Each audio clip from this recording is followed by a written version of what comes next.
Hello, it's the Critter Keeper, and we are back for another one of our live streams. Now, I hope you all had a great weekend. I certainly did. Now we're back, and today we're going to talk about mammals. Now you can see I've got here, this is Chica. Chica. And Chica is my Chihuahua. Chica. Now, obviously, Chica. we're going to talk about mammals. Now, mammals are probably the most popular pets. A lot of households have a mammal of some kind in their house. So we have Chica, which is obviously a dog. Now, mammals are broken down into lots of different groups. So the dogs are actually what we call canine, and then you've got your cats, which are feline, which also includes things like lions and tigers. So yes, Chica. Now, Chica, a lot of mammals have been bred by humans, especially things like cats and dogs become domesticated, so they all have different roles to play. Chihuahuas were bred to give kisses like this. Go for kisses. No, in fact, actually, because I did a little bit of research to see where Chihuahuas came from, and they were actually around during the Aztec time. And we won't tell you what the Aztecs did with Chihuahuas, because Chica, I don't think would want to hear that, but they used them as food. But then over time they realised that Chihuahuas were quite good as like a lap dog, so they used them to basically just keep you warm, like a hot water bottle during the night, so that they'll give you cuddles. So Chica here is actually what you call an applehead Chihuahua, but you do also get deerhead Chihuahuas too, and they come in many different sizes, but they're a small toy breed of dog, so they all are pretty small compared to some of your other dogs. But you've got a lot of other types of dogs that can be used for various other things. Some dogs help us, like the police dogs, the German Shepherds, but also farmers use dogs like Border Collies to help round up sheep. And it looks like Chica has decided she doesn't want to be on TV anymore. Chica, what are you doing? Come here. Look. Yeah, do you know what Japanese Chihuahuas say to greet people? Konnichiwa. We're going to say goodbye to Chica now. We're going to say goodbye. Here we go. Chica, here we go. So we'll say goodbye. Say goodbye. Bye. Okay, so I'm going to tell you a little bit about mammals now. So whiteboard's coming out. Here's today's picture I've drawn. Okay, so mammals. Mammals, the word mammal actually comes from Latin, and it basically describes the ladies' parts that produce milk. How can I best say this? I know. What bees produce milk? Boobies. Right, so all mammals actually produce milk, and that's they have milk glands, so that's partly where the word mammal comes from. To nurse their young, so when the babies are born, they've got a milk supply to help them grow. All mammals. The largest animal on our planet is a mammal, and that is the impressive blue whale. It weighs over 200 tons. That's an impressive animal, and it's the largest living creature that we have on the planet. Now, the largest land animal we have is the African grey elephant, and it comes in at 3.5 tons. So that just shows you the sheer size and weight of a blue whale. So 3.5 tons, and it's the male elephants, which are called bulls, are the largest and heaviest. So yeah, so that is our mammals. So like I said, a majority of mammals are hairy or furry. Obviously humans are mammals, and like we have lots of different groups of mammals that we can break down into. So things like primates, so that's all your monkeys, to your felines, the cats, and the canines, the dogs, as well, and also rodents. So a lot of small small animals, and that's what we're gonna look at next. Okay, so that's our mammals. So before we have a look at our next animal, I'm just got a few shout outs for people. So first of all, we're going to say a happy birthday to Cash Gabby, who is watching with his brother. He's 7. He's watching with his brother Cruz. So happy birthday, Cash. Hope you have a great day. I also want to have say a big thank you to the Speaking Autism group, Speaking Autism and More group, for your very kind donation. We visit that group quite regularly throughout the year. I'm glad to hear that some of you guys are tuning in. So a big thanks to that group. I hope you're enjoying the shows. Thank you very much. So if you do want to put would like a shout out on one of our live streams, if it's your birthday or just want to say hi, put it in the comments when I have a look. I will hopefully try and get a shout out to you guys. Then, alright. Now we're going to have a look now at our next animal. Now these are also popular pets. Some of you guys, I think I've seen some pictures that you've been sending out of these guys. And I'm going to show you our next animal now. Suspense. Wow! Suspense. So here we go. So this is Bunny Foo Foo.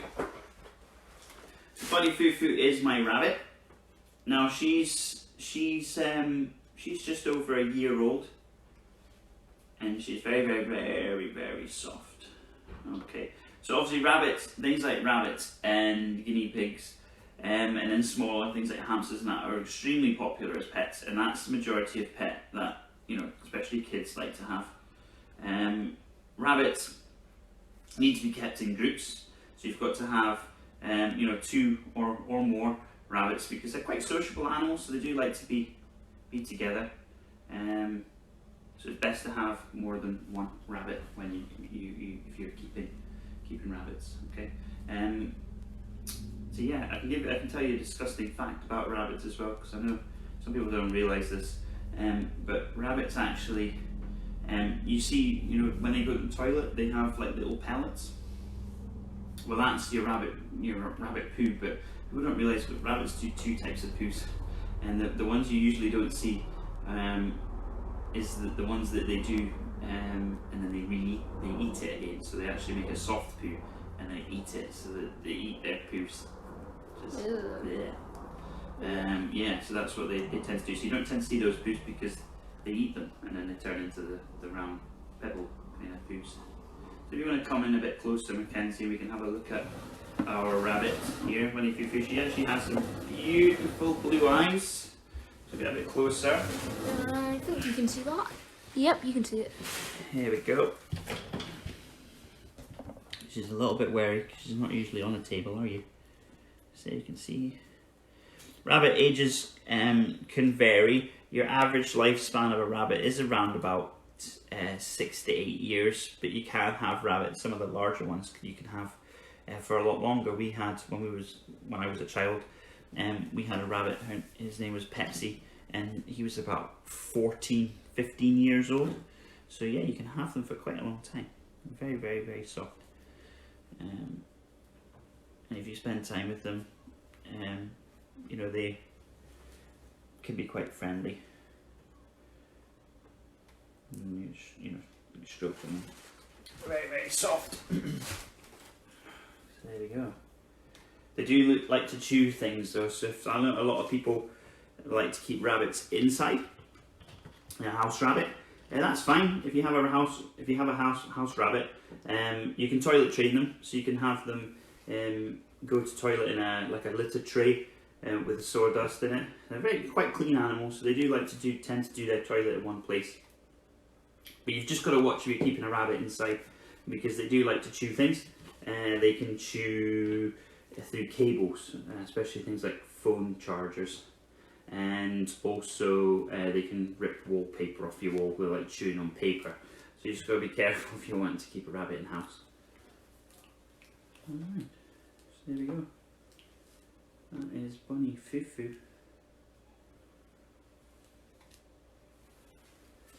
And you get some quite big rabbits as well.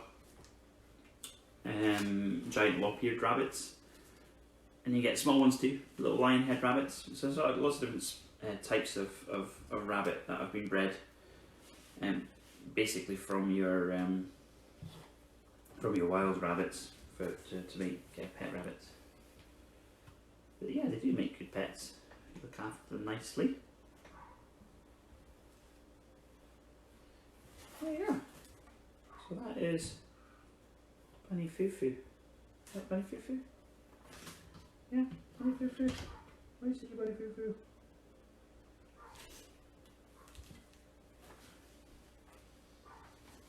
Right.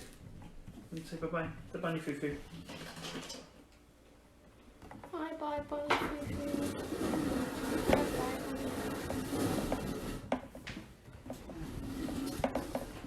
There you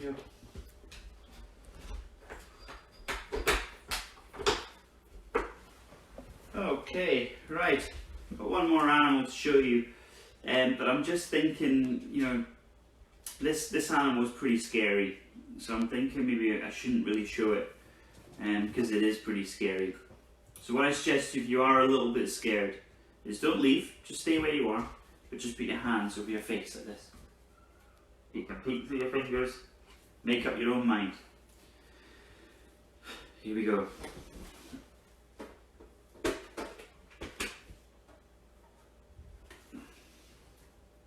Even scary things come in pink polka dot bags. Yeah, have you seen Mr. Tumble? He's pretty scary.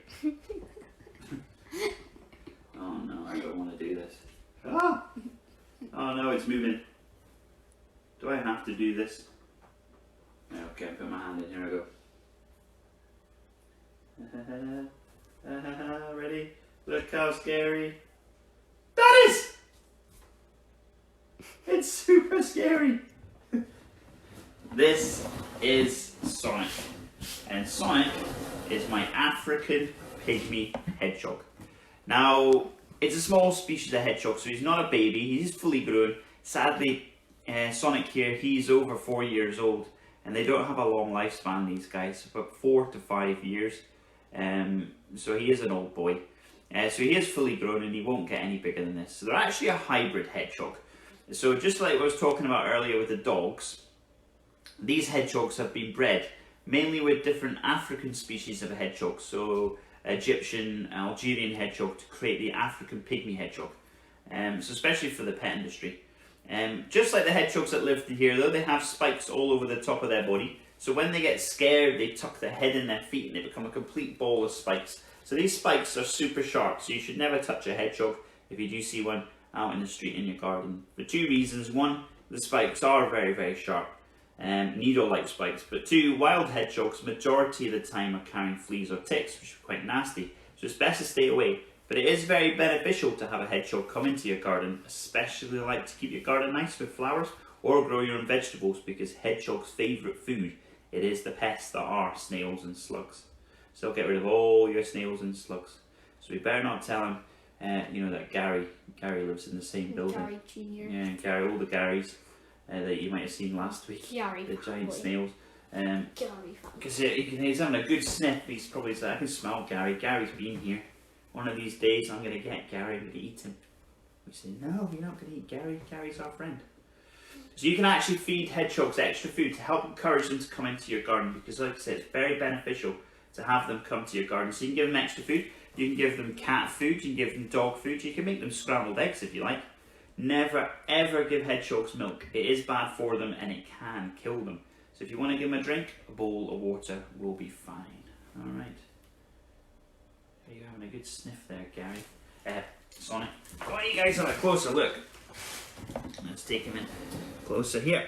There we go. So it's Sonic, the African pygmy hedgehog. You see him alright? Yes, he's whole little face. Yeah, so you can see that he's, our hedgehogs are a lot bigger, the hedgehogs that live here, and they're really dark in colour, so they've got like brown fur, and you can see that, because underneath he's soft like any other mammal, other rodents, so, because they obviously have a very rodent-like face, so look, almost like a mouse, the ears as well. Spikes. A mouse with spikes, yeah, so they are small rodents. The word hedgehog actually comes from from a pagan word, which obviously hawk was like hedge pigs basically. Obviously they're not related to pigs, but yeah, they like to be in the undergrowth. They're very selfish animals. Yeah, they don't share. They're always hogging the hedges. So there we go. And why did the hedgehog cross the road? To see his flatmate. See, sadly, hedgehogs do end up getting squished in the road. It's unfortunate because from the day they're born, they are taught basically any danger to roll into a bowl. So the bowl spikes will help keep them from, from predators. So when they're crossing the road, they hear a car coming, so they stop, and they stop in the middle of the road, which they shouldn't. They should keep going to the other side, so they end up getting squished by the cars, unfortunately. Obviously, hedgehogs hibernate as well. So during the winter, because they don't have any like food during the winter months, because of things like snails and slugs, they disappear during the winter months. So there's nothing for them to eat. So that's why they hide away. So they go underneath your sheds and in amongst the leaf litter in hedgerows, and they sleep. So they sleep all through the winter, and then springtime they'll come out again when all the bugs start coming back. And there's only actually one natural predator of the hedgehog in the UK. So like things like domestic cats and dogs generally stay away from a hedgehog because of the defense of its spikes, but the badger has long enough claws so you can get past those spikes to get at the hedgehog. So yeah, you've got to be wary. The hedgehogs have got to be wary of the badgers. But foxes usually tend to leave them alone because of their defense of the spikes. So yeah, lots of people do ask me, do hedgehogs make good pets? Obviously, African pygmy hedgehogs, yes. Obviously not wild hedgehogs, they belong in the wild. So these guys couldn't survive in our climate because they're used to warm. So they're actually, you've got to keep these guys a bit more like a reptile, so they have to keep them in a heated enclosure. Give them things to do so you can have a wheel for them, because they do like to run on wheels.